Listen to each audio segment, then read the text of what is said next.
flowery day. Subscribe!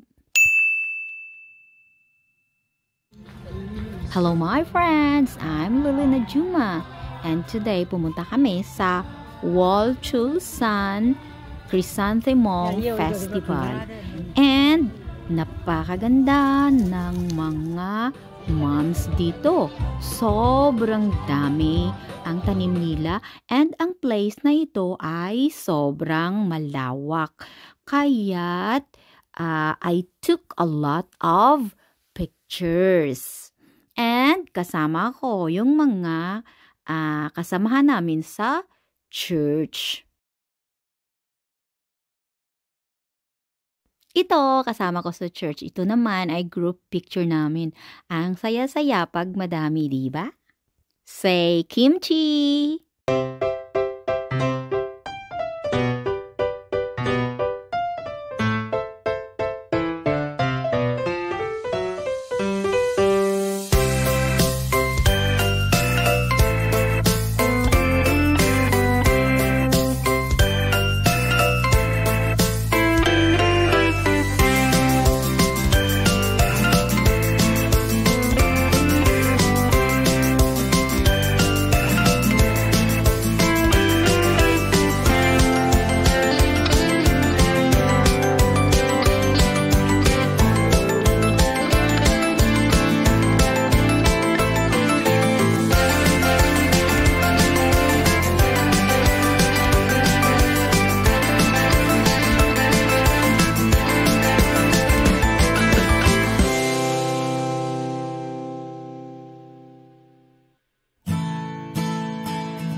Pagkatapos sa Flower Festival, pumunta naman kami dito sa isang traditional Korean restaurant.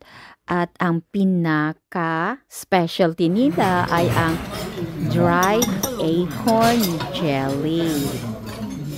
Kaya lang, may kamahalan din yung restaurant na ito.